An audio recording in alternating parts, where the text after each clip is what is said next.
retomando aqui nossa gravação do último bloco. Estamos lendo aqui o texto da minoridade humana de Kant. Agora estamos no terceiro parágrafo. Pode ler para nós, Pastor Johnny? Em seu texto, O que é o Iluminismo? Kant sintetiza seu otimismo iluminista em relação à possibilidade de o homem seguir por sua própria razão, sem deixar enganar pelas crenças, tradições e opiniões alheias. Nele, descreve o processo de ilustração como sendo a saída do homem de sua minoridade, ou seja, um momento em que o ser humano, como uma criança que cresce e amadurece, se torna consciente da força e inteligência para fundamentar, sob o conhecimento a priori, a sua própria maneira de agir, sem a doutrina ou tutela de outrem. Dá uma pausa aqui. Ou seja, assim como uma criança flora, cresce, toma ciência de si, assim é o conhecimento. Quando a gente se emancipa e a gente toma as próprias decisões sem que os outros tomem por nós. Ou seja, assim como no parágrafo anterior a gente viu que existem pessoas que não ousam pensar por si, porque por própria comodidade outros pensam por eles, essa pessoa ainda está vivendo debaixo dessa minoridade intelectual. E quando a gente se emancipa disso, a gente amadurece, a gente cresce e a gente deixa de viver a menoridade, porque passamos agora a uma vida de maior idade ou de uma vida adulta. Então, conclui para nós. Kant afirma que é difícil para o homem sozinho livrar-se dessa minoridade, pois ela se apossou dele como uma segunda natureza. Aquele que tentar sozinho terá inúmeros impedimentos, pois seus tutores sempre tentarão impedir que ele experimente tal liberdade. Para Kant, são poucos aqueles que conseguem, pelo exercício do próprio espírito, libertar-se da minoridade. O que vocês acharam desse texto? Sensacional, porque realmente, né, é muito cômodo e soa, né, até seguro, às vezes, você ficar na dependência de alguém que já trafegou o caminho que você está buscando trafegar. Ah, ele já passou por isso, então talvez seja muito mais fácil eu ficar debaixo desse guarda-chuva aqui. Exatamente. E é muito mais cômodo ter alguém que tome as decisões e a gente segue. Só que é uma, como ele disse, são poucos o que deixam essa tutela, que ousam romper isso. Aqui eu não estou falando, irmãos, de pensamento de anarquia, de você se rebelar. Mas aqui é a questão de você argumentar. Perceba, irmãos, são poucas as pessoas que elas têm clareza disso. Elas têm clareza de falar assim, não, eu não posso ficar pensando tudo debaixo da caixinha como todo mundo pensa.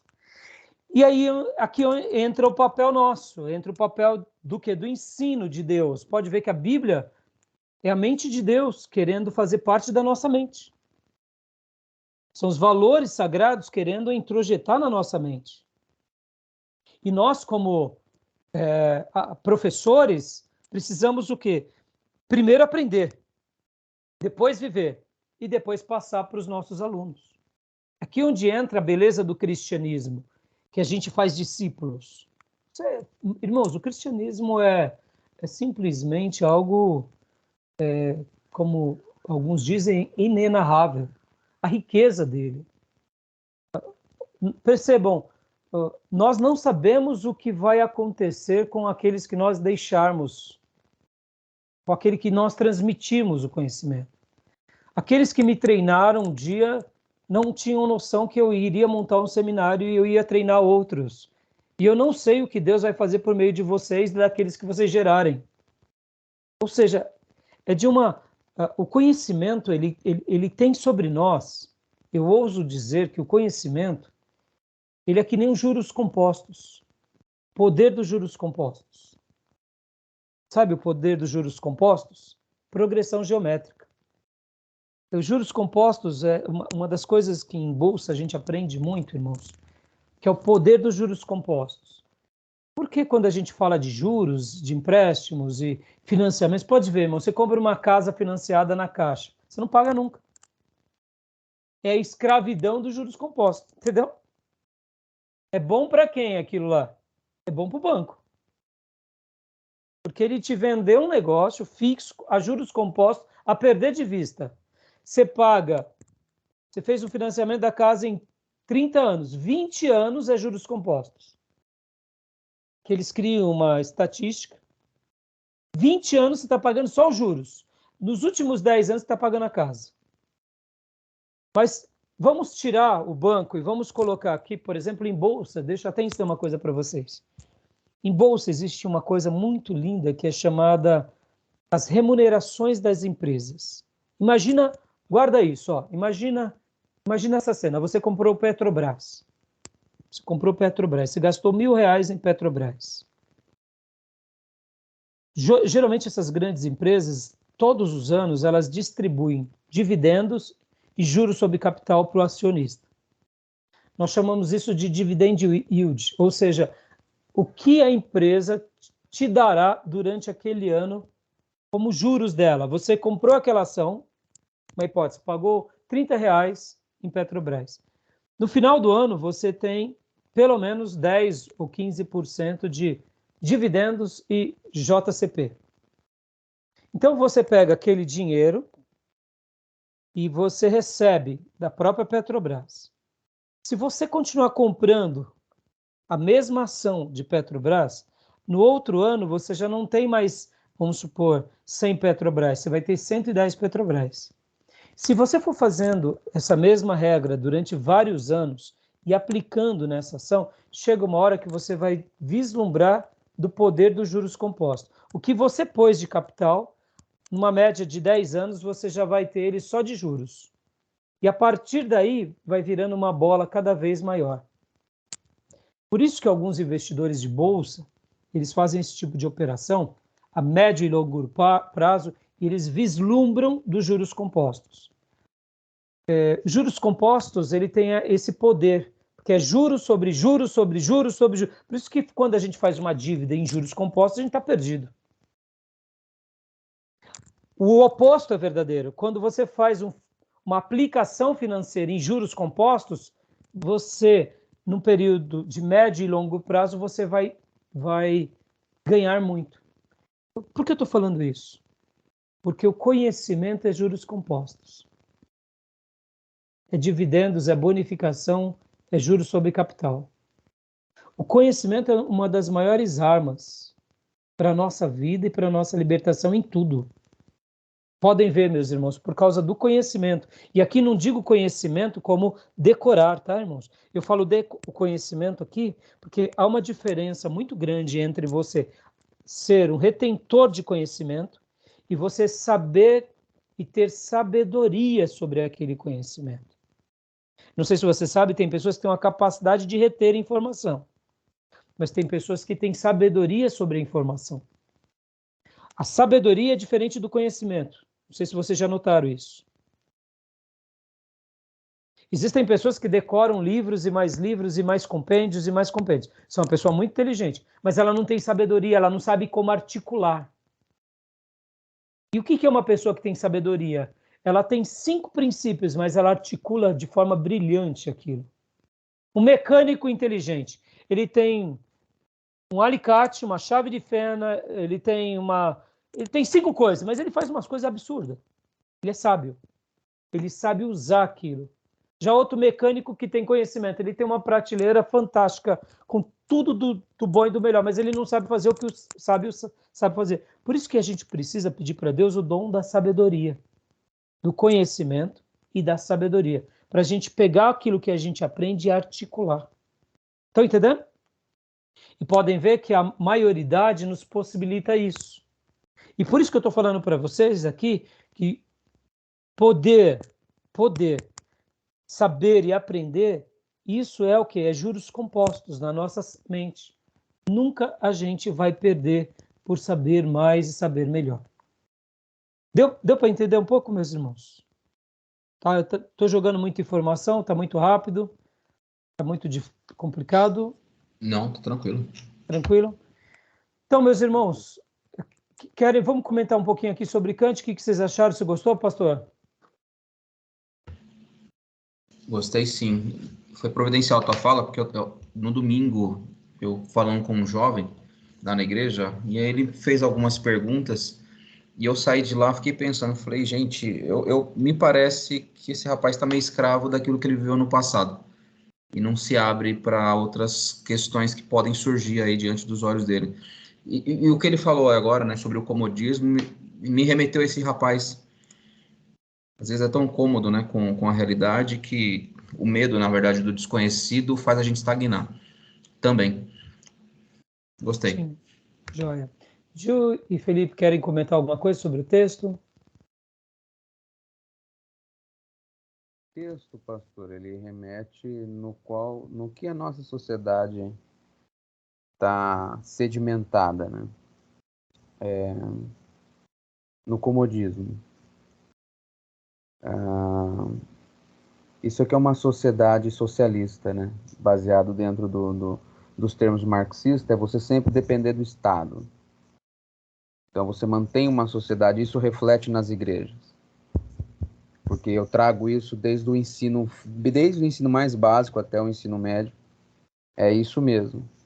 As crianças, os jovens e adolescentes estão acomodados. Isso vai refletir nos nossos púlpitos, isso vai refletir nas nossas comunidades eclesiásticas, né? Então, infelizmente, nossa nação, como nação, ela é sedimentada. Até eu comentar isso que o senhor falou de acomodar o conhecimento, entra na mesma ideia de sedimentação, né? O que é uma rocha sedimentar? São vários grãos, né, de sedimentos que vão se acomodando no fundo até se formar uma rocha sólida. É isso que a gente tem que fazer com conhecimento. É adquirir conhecimento e ir solidificando em uma rocha. Essa rocha, no caso nós, como seminaristas cristãos, essa rocha ela tem que ser sedimentada na rocha maior que é Cristo. Né? Então, vários conhecimentos que nós temos em relação a tudo que nós vemos aprendendo desde a nossa caminhada cristã é ir sedimentando para que se torne uma rocha sólida e inabalável.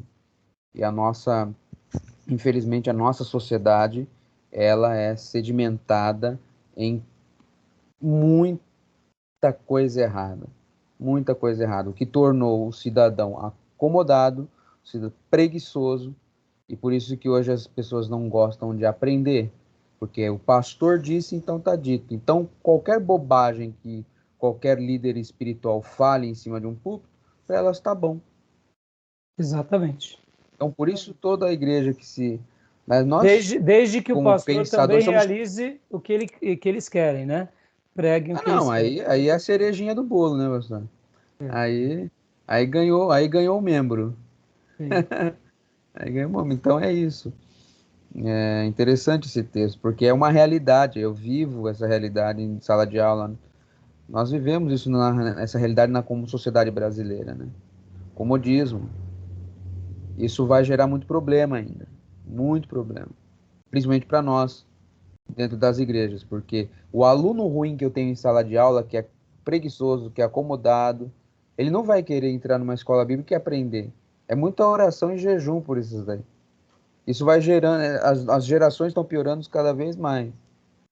É nisso que muitas vezes, às vezes o líder de jovens ou o professor de escola bíblica não compreende por que aquele jovem, por que aquele irmão não consegue aprender, porque não quer aprender. Porque a sociedade está assim. Exatamente. Esse é o problema. É a gente ir contra essa cultura, né? Muito problema para a gente resolver daqui para frente. Isso aí, filho. É um campo minado, na verdade. E é isso mesmo.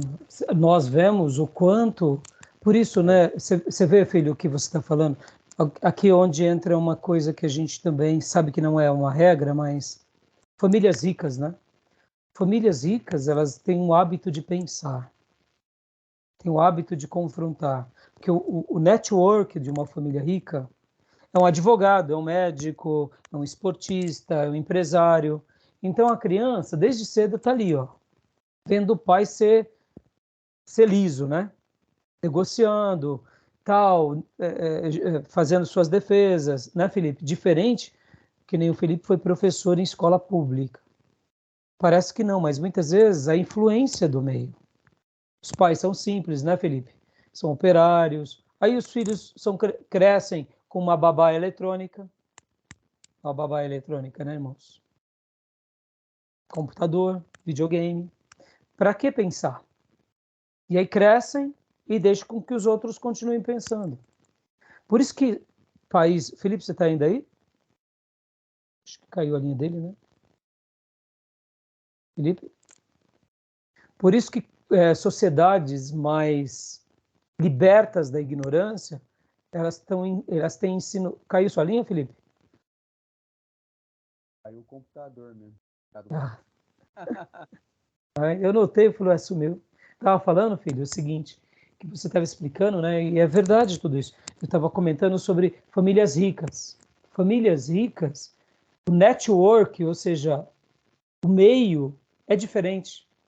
O pai é advogado, o outro é empresário, o outro é médico, o outro é um empreendedor, é um comerciante.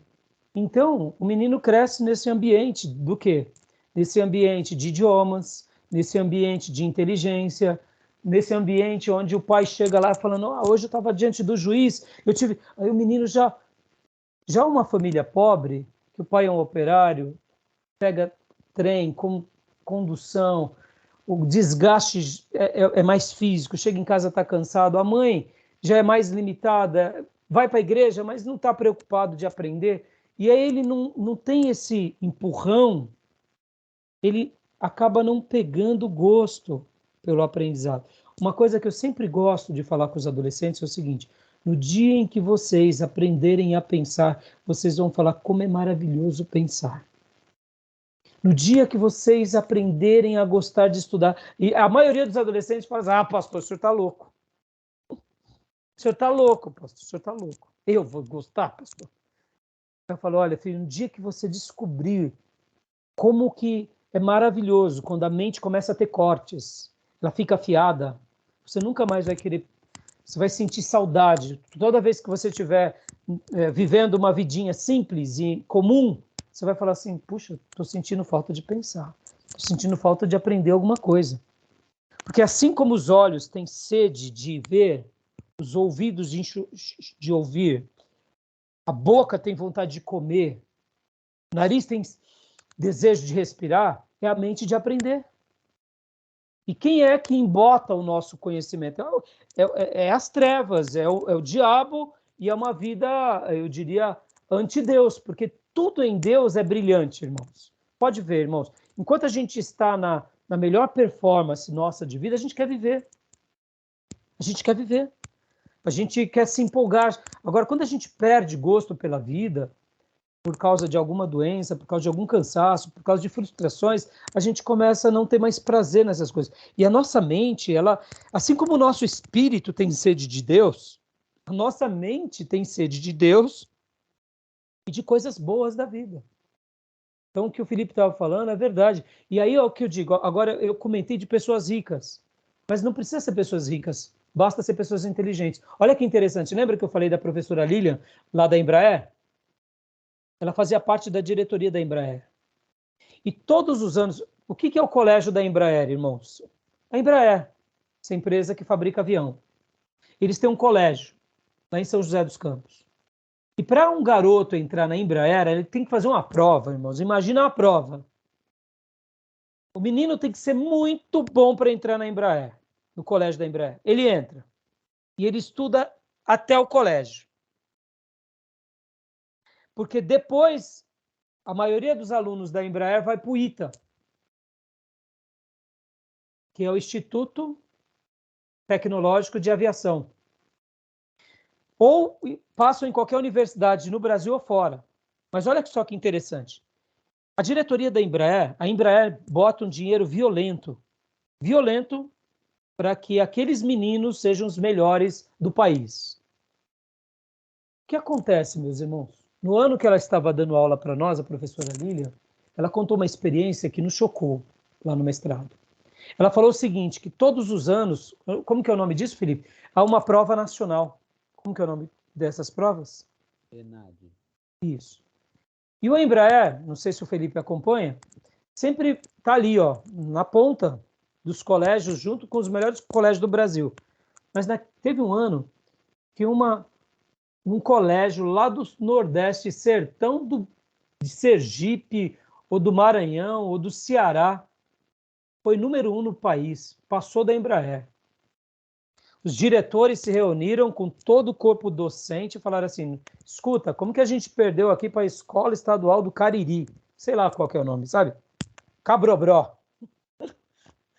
Que era lá no sertão nordestino, gente. Eles falaram assim, a gente bota aqui não sei quantos milhões e a gente perdeu para o Cariri lá. Aí se reuniram todos os principais pedagogos, foram lá no Cariri. Foram fazer uma pesquisa lá, o que eles têm que, de fato, eles lá na Embraer não tinham. A professora chegou e ela relatou para nós que ela foi lá no Nordeste averiguar. Irmãos, sem brincadeira, lá no Nordeste era tudo precário, tudo precário. Pensa. Escola precária, telhado de latão, dentro da sala de aula 35 graus, 40 graus, os meninos suando, as meninas. Mas uma vontade de aprender daqueles meninos, os professores, uma vontade de ensinar, todos empenhados na questão do ensino, do estudo. A escola criou um ninho de aprendizado espetacular. Em resumo, com todo o dinheiro que a Embraer investia no colégio da Embraer, não era o suficiente comparado à gana e o desejo de aprender e de ensinar dos professores e dos alunos. Porque aqui na Embraer, os professores estão empenhados no ensino, mas nem todos os alunos estão empenhados no aprendizado. Porque tem filhos de rico que são inteligentes que entram lá. Mas na hora de fazer a prova, faz do jeito que eles querem, porque eles já estão na Embraer. Estão entendendo? E lá no Cariri ou no Cabrobró, os meninos que estão lá, eles querem aprender para ser o melhor da vida deles, da cidade deles, e escreverem a história. Então, quando a professora falou isso, você vê, sair da minoridade, irmãos. Sair da minoridade. O desejo de aprender. Então, eu separei esse material para vocês, e semana que vem eu vou até mostrar aqui para vocês, olha só. A gente vai começar já a trabalhar logo de cara, olha só que a gente vai trabalhar logo de cara. A gente vai trabalhar um pouquinho na didática magna, antes de trabalhar no livro-texto, tá? A gente vai trabalhar um pouco, né? Johannes Amos Comenius. Olha, ele viveu em 1592 a 1670, meus irmãos. Dá para imaginar? Então a gente vai trabalhar um pouco nessa obra, pouca coisa, não vamos entrar muito a fundo. A gente, na realidade, a gente vai trabalhar aqui, quer ver?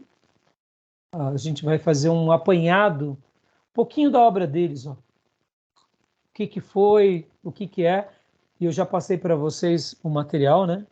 Então a gente vai trabalhar um pouco em cima dessa obra, semana que vem. E depois a gente já vai também trabalhar um pouco no material, mostrando um pouco dos desafios que é, irmãos, o desafio da pós-modernidade e modernidade.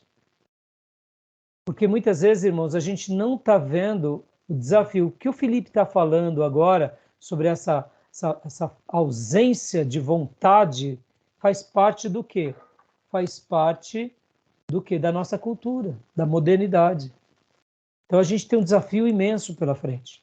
E aí, por último, na semana que vem a gente vai trabalhar um pouco, então, nas definições, né? A arte de ensinar. A gente vai para os slides, tá bom? Mas o que eu vou pedir para vocês, eu vou passar para vocês agora um áudio. Eu vou disponibilizar esse áudio no Google Drive para vocês ouvirem, tá bom? E eu vou estar passando também aquele vídeo daquele professor que fala sobre aprender a estudar. Aprender a estudar. Então, a gente, semana que vem, vai trabalhar principalmente sobre o áudio e na outra semana a gente vai trabalhar sobre o vídeo, tá bom?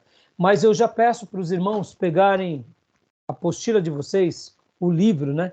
A Pedagogia de Jesus, de J.M. Price, e ó, devorarem que vai ser uma delícia. Vocês vão passear nesse livro. Que Deus nos ajude, meus irmãos, para que a gente leve uma palavra sempre de conhecimento, de graça, de unção aos nossos irmãos, alunos, amigos, igreja, e que onde formos, que o sal do Senhor salgue e a luz do Senhor ilumine. Que a gente possa fazer a diferença enquanto a gente viver. Tá bom, meus irmãos? Tranquilo?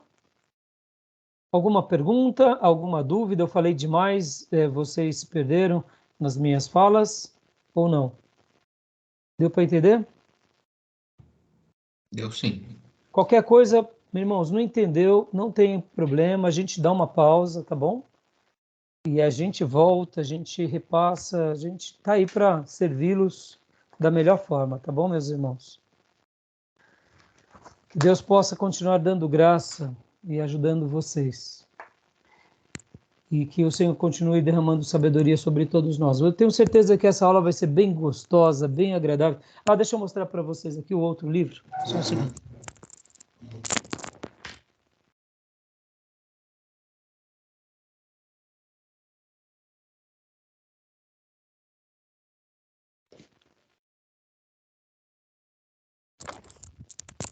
O outro livro que eu tinha falado para vocês, que é dado em Educação Religiosa 2, é esse daqui.